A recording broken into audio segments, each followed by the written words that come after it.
Santo and bendición to everybody. I appreciate the feedback, of course, of people that disagree with me. There are people that do agree with me.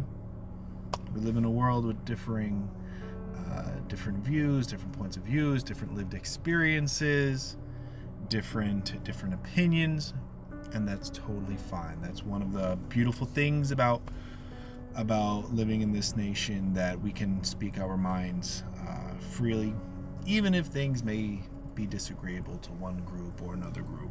That's the world we live in. I want to say yes, mafere funobara. You can't see it in this particular comment, pero speaking about the ache of the tongue and the themes, these kind of themes are speaking things into existence. I get it.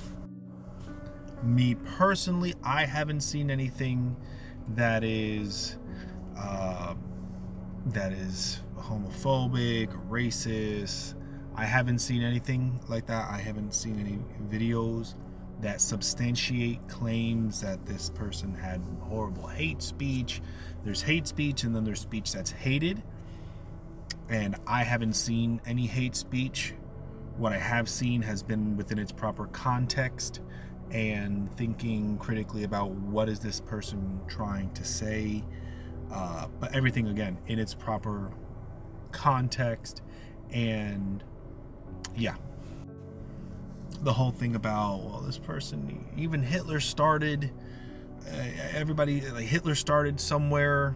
Well, a big difference between Hitler and Charlie is that Hitler never brought a microphone to people that disagreed with him and said, here you go, what is it that you want to say to the world? Okay, now let me respond, and agree to disagree at the end. Now, do I still find it disturbing to see people within my own community celebrating this individual's murder, or having a nonchalant point of view about it? I mean, granted, if you didn't know him personally, I didn't know him personally, but like I said in my previous video, because I do exactly what he does, that I felt that. So to the individual that said that I don't do what he does, I disagree respectfully, because I see it as anybody who comes on here on TikTok, on Facebook, and shares their points of views on the world. The only difference is I'm in my car, I'm not in front of a bunch of people. But if I was over here just speaking my mind like I am right now, when I get murdered because of my points of views, then it's no different. The topic is different. The theme is different. I'm speaking about religious things. And he spoke about the political landscape, but he was not a politician. He wasn't making laws or anything. He just spoke his points of views, and a lot of people apparently saw it as hate speech. I disagree with that. I haven't seen any hate speech, like I said. But to me, anybody who comes on here and gives their point of view is a Charlie Kirk. And not everybody's going to agree with me, and that is 100% fine. We all have our different views of the world and how it should work. Me personally, I try to live my life by certain precepts that are held within Espiritismo and within Ocha. Within Espiritismo, faith, hope, charity, love, compassion, the elevation of one's soul, praying for others. And then within Ocha, you have concepts, more Yoruba. It's not a strictly Lukumi concept. It's a modern concept. I can go into yada yada. Pero Iwapele, having good character, Oriodara, a good head, and still the concept of elevation of one's existence, of one's soul, that does exist within Ocha. But then, and to speak any more on it is getting into secrets and whatnot. But there is the idea also of reincarnation. So we have names like Babatunde, Father has returned, Iatunde. So there are concepts of reincarnation, of what happens to one's soul upon death, the education of one's soul, the creation of a causa or iwin. So, but me personally, I'm not a gatekeeper to Ocha, like I said in my last video. Anybody who knocks on my door and says, I've come to salute Obatala, or my Obatala, because I am not Obatala. I do not own Obatala. I do not own any Santos. My door is open to anyone. I am open to dialogue with anyone, even if I disagree with them and their points of views.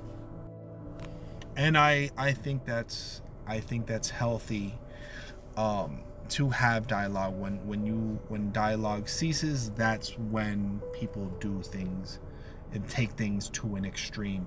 The shooter had the option to put down the gun, walk up to the microphone, and have a civil conversation. Instead, wanted to silence someone. And I want to say, it's not because it was perceived that he was saying or spewing hate speech, as a lot of people that I notice in my own community believe, but that people were listening, that what he said actually resonated with a lot of people, including Black and brown, LGBTQ plus in the community, a lot. That's why I say that it's ironic that out of all the places on his body to be hit, it was the throat.